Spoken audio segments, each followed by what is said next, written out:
ہماری ہدایت کے لیے کلمہ کی تفسیر کے لیے قرآن پاک اور قرآن پاک کی تفسیر کے لیے آپ صلی اللہ علیہ وسلم کو بھیجا۔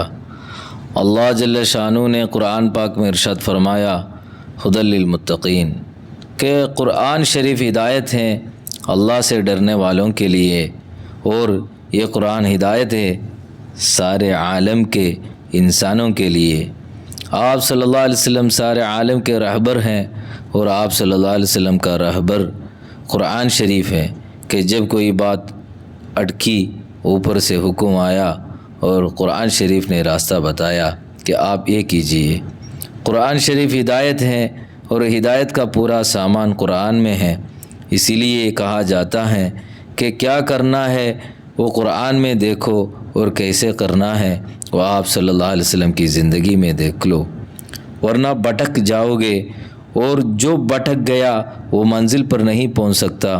اس لیے ہدایت کی فکر سب سے زیادہ ضروری ہے، اپنے لیے، اپنے متعلقین کے لیے، اپنے ماحول کے لیے اور سارے عالم کے لیے، کیونکہ آخرت میں دو میں سے ایک ٹھکانہ ہو جائے گا، یا تو وہ جہنم میں جائے گا یا جنت میں۔ جنت کامیابی اور جہنم ناکامی۔ صرف موت تک اور قیامت تک انسان کو دنیا میں رہنا ہے، اس لیے دنیا میں جتنے بھی اسباب ہیں ان کا تعلق گزران سے ہوگا، یعنی اس کے ذریعے سے گزر بسر ہوگا، اس میں رہیں گے، ان سے فائدہ اٹھاتے رہیں گے۔ کامیابی کا کوئی تعلق ان سے نہیں ہے، کامیابی کا تعلق صرف اللہ کے احکام سے ہے۔ دنیا کے اس ساز اور سامان کی وجہ سے اللہ کے بندے دو قسم کے ہو جائیں گے، ایک قسم وہ جو ان اسباب کے اندر سے کامیابی حاصل کرے گی حکم پورا کر کے، اور ایک قسم دھوکہ کھانے والی کہ جس نے اسباب سے فائدہ اٹھایا اور فائدہ اٹھانے میں اپنی کامیابی سمجھی۔ یہ یقین خراب کریں گے، عمل خراب کریں گے، جذبات خراب کریں گے، اور اللہ کا اور اس کے بندوں کا حق ماریں گے، بلکہ اپنی ذات کا بھی حق ماریں گے۔ اور جب یہ حق مارنے والے بن جائیں گے تو پھر ان اسباب سے کامیابی نہیں ملے گی، بلکہ یہ اسباب ان کے لیے دوزخ کا سامان بنیں گے۔ وَمَا الْحَيَاةُ الدُّنْيَا إِلَّا مَتَاعُ الْغُرُورِ کہ دنیاوی زندگی تو کچھ بھی نہیں، دھوکہ کا سامان ہے۔ دنیا دھوکہ کا سامان اس لیے بنتی ہے کہ اس کا نفع سامنے ہے اور نقصان غیب میں ہے۔ جیسے مچھلی کو کانا نظر آتا ہے، جال نظر نہیں آتی، پرندے کو دانہ نظر آتا ہے، جال نظر نہیں آتی، اسی طرح انسان باطل کے نفع کو دیکھتا ہے، اپنی ہلاکت کو نہیں جانتا۔ وقتی طور پر فائدہ ہوگا اور انجام کے اعتبار سے ہلاکت ہوگی۔ اس لیے غیب کے یقین کی دعوت ہے کہ جب غیب کا یقین ہوگا تو ایمان والا یعنی یقین والا اپنے یقین کی نظر سے اس ہلاکت کو اپنی آنکھوں کے سامنے گویا دیکھ رہا ہے، اور دین کا اور حق کا نقصان سامنے ہے اور نفع غیب میں ہے۔ اس لیے آدمی حق پر چلنے سے گھبراتا ہے اور ڈرتا ہے، کیونکہ نفع سامنے آیا نہیں اور رکاوٹیں سامنے آتی ہیں۔ حضرت جی مولانا یوسف رحمۃ اللہ علیہ فرماتے تھے کہ حق کی ابتدا ناگواریوں سے ہوتی ہیں اور انتہا کامیابیوں سے ہوتی ہیں۔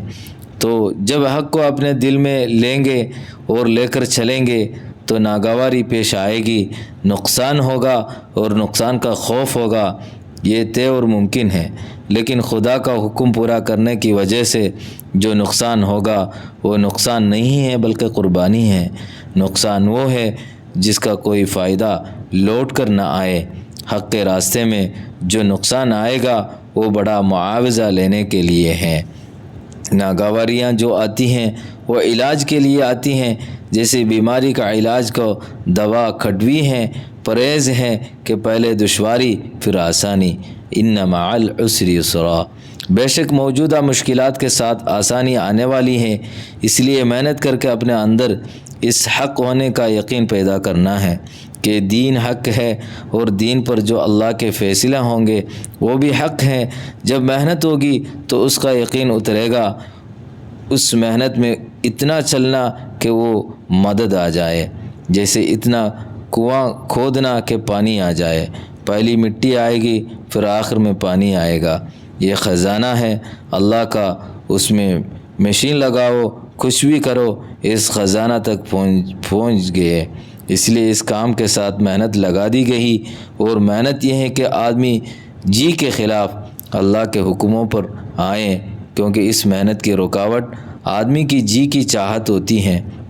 آدمی کا جی اور آدمی کا نفس چونکہ مادے سے تعلق رکھتا ہے، اس لیے مادے کی ہر چیز کی طرف اس کا جی چاہے گا اور لگے گا۔ تو دین کا تقاضا یہ ہے کہ اپنے جی کی چاہت کے خلاف اللہ جل شانہ کا حکم پورا کیا جائے۔ جب جی کی چاہت کے خلاف اللہ کے احکام پورے ہوں گے تو جی کی چاہتیں اور نفس کی خواہشیں قربان ہوگی، اور جتنی قربان ہوگی اتنا نور اندر میں بنتا چلا جائے گا۔ جیسا ایندھن جلاتے ہیں تو آگ روشن ہوتی ہیں، اسی طرح خواہشیں قربان کریں گے تو اندر میں ہدایت کا اور تقوی کا نور پیدا ہوگا۔